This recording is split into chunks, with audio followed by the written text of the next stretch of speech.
You have never missed a payment, and that is exactly how they know they have you.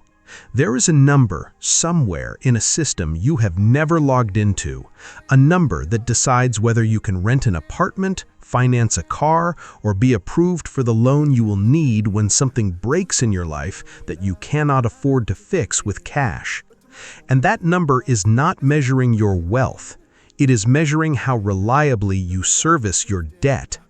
Those are two completely different things, and the system has spent decades making sure you never notice the difference. You were taught that debt is a tool, something you borrow for a reason and pay back with discipline, something neutral, something manageable. And for a long time, it felt like that. It felt like something you were in control of. Because every month the minimum payment cleared, the balance stayed somewhere in a range that didn't cause panic, and life continued. Until one day it didn't feel manageable anymore, and you couldn't quite explain when it had shifted. That shift was not an accident, it was a design. This is not a story about irresponsibility. It is not a story about people who spent beyond their means or made foolish decisions. It is a story about a system that was engineered with extraordinary precision to keep debt feeling just comfortable enough that you would never think to leave it. Picture a Tuesday morning, not a remarkable one.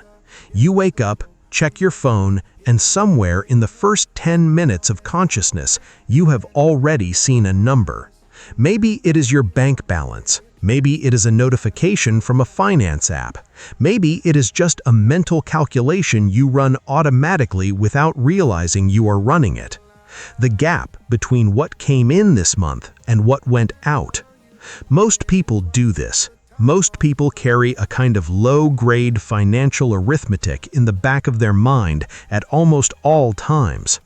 It is not panic. It is not crisis. It is just a quiet, persistent awareness of where the line is and how close to it they are standing. You make coffee, you commute, you sit down at a desk or a counter or a work site, and at some point during the day, something small happens. A car repair estimate, a medical bill that arrives 2 months late, a subscription that renewed without you noticing, and for just a moment, the arithmetic in the back of your head goes wrong. The numbers don't work the way they're supposed to, and you feel it in your body before you feel it in your mind. A tightening, a brief, irrational calculation of what you could delay, what you could put on the card, what could wait until next month. And then it passes, because it always passes, because you find a way to absorb small disruptions without forcing you to confront the larger structure they exist inside of. That flexibility is not generosity, it is architecture. Every minimum payment, every promotional rate, every grace period, every balance transfer offer that arrives exactly when you need it, these are not signs that the system is working in your favor. They are signs that the system is working exactly as designed. And you are inside of it, absorbing the friction and calling it management. Here is something that does not get said clearly enough. The decision to take on debt is almost never a purely financial decision. It is almost always an emotional one, dressed in the language of practicality. When you financed a car you could have bought used with cash, if you had the cash, which you may not have, you told yourself it was about reliability, about not wanting to inherit someone else's problems, about needing something dependable for work.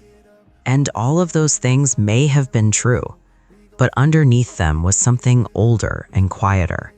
The feeling that a new car meant something about who you were becoming. The feeling that reliability was not just mechanical but social, that it said something to the world about your position in it. The bank did not sell you a car loan, it sold you the feeling of arrival, and it charged you interest on that feeling for the next 6 years. When you put the vacation on the credit card, because you needed it, because you hadn't taken time off in 2 years, because everyone was going and the cost of not going felt higher than the cost of going. That was not a budgeting failure. That was a person meeting a psychological need with the only tool the system had made available to them on short notice. The system is very good at being available on short notice.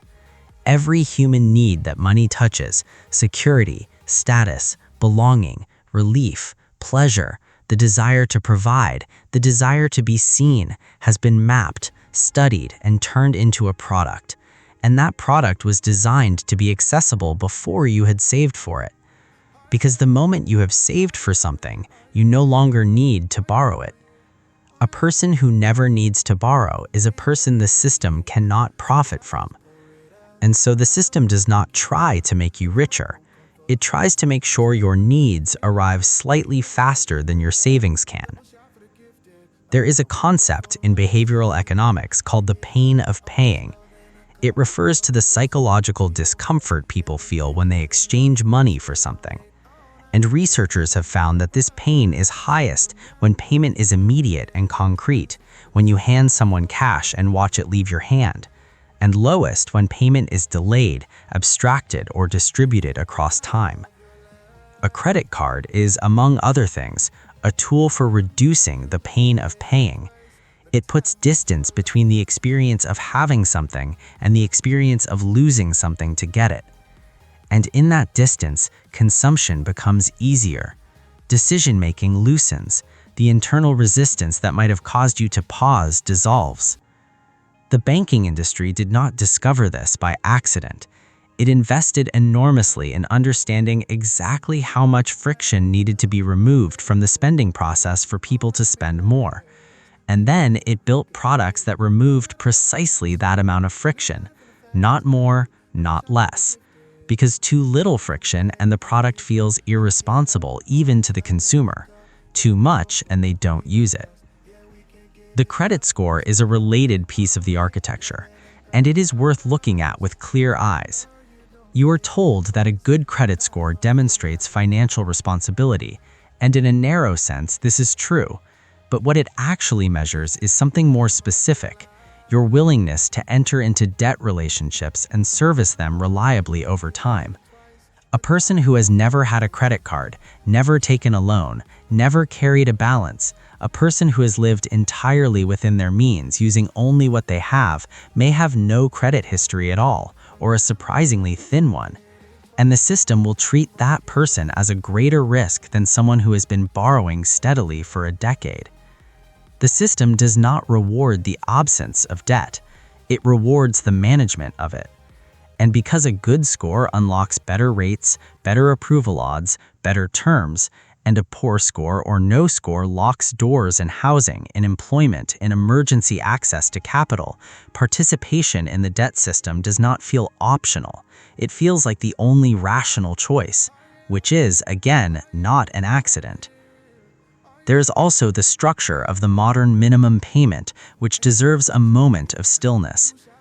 If you carry a balance of $4,000 on a card at 19% interest and you make only the minimum payment each month, you will spend roughly 11 to 15 years paying it off.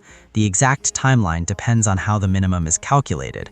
And you will pay somewhere between $2,000 and $3,000 in interest above what you originally borrowed on a $4,000 purchase. This is disclosed. It is printed on the statement in a box that regulators required lenders to include. It is not hidden. And yet no one reads it with the weight it deserves, because the minimum payment is small enough to feel manageable, and manageable feels safe, and safe feels like something you can think about later. Later is where compound interest lives. At some point, and it happens differently for different people, something shifts in how you see these structures. It is not always dramatic. It does not always come from a crisis. Sometimes it comes from a conversation, or from seeing someone else's numbers, or from a quiet moment of arithmetic that suddenly produces a result you cannot explain away. And you realize that you have been inside something larger than your own choices for a very long time. The system is not malicious. It does not hate you. It does not target you specifically. It is simply optimized for its own continuation, the way most systems are.